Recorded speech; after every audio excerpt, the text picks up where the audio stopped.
دوں. ابھی جو میں آپ کو سنانے لگا ہوں یہ صحیح بخاری شریف کی حدیث پاک ہے 2442 نمبر پر.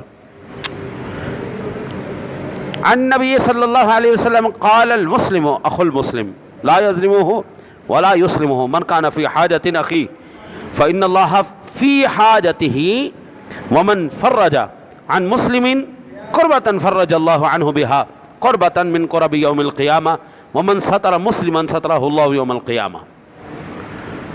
حضرت عبداللہ ابن عمر کہتے ہیں کہ نبی اکرم صلی اللہ علیہ وسلم نے ارشاد فرمایا مسلمان کا بھائی ہے، وہ نہ خود اس پر ظلم کرتا ہے نہ اسے کسی ظالم کے حوالے کرتا ہے، نہ کسی پر ظلم کرتا ہے نہ اس کو کسی ظالم کے حوالے کرتا ہے. جو شخص اپنے بھائی کی کوئی حاجت پوری کرنے میں لگا رہتا ہے اللہ تعالیٰ اس کی حاجت کی تکمیل میں لگا رہتا ہے. جو کسی کے لیے آسانیاں پیدا کرے گا اللہ اس کے لیے آسانیاں پیدا کرے گا. جو کسی مسلمان کی مصیبت دور کرے گا تو اس کے بدلے میں اللہ تعالیٰ قیامت کے دن اس کی مشکلات اور مصیبتوں کو دور فرمائے گا.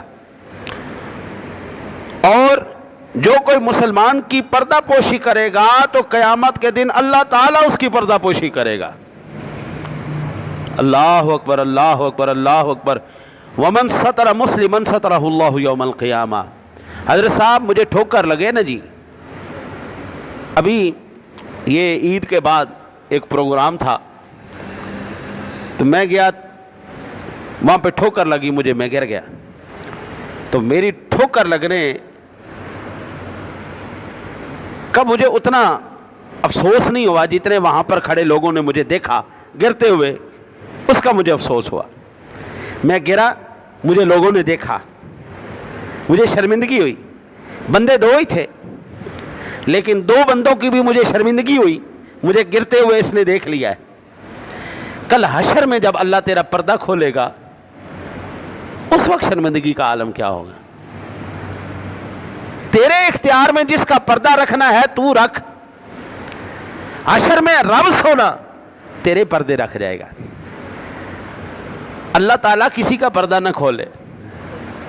وہ جتنے مرضی اونچے مقام پہ آ جائے، جب رب پردہ کھول دے گا نا جی پھر کتے سے بھی بدترین حالت ہو جاتی ہے بندے کی. گلی کے کتے کی بھی عزت رہ جاتی ہے لیکن جب کسی کا اللہ پردہ کھولتا ہے پھر اس کی کوئی عزت نہیں ہے بھائی جان، کوئی عزت نہیں.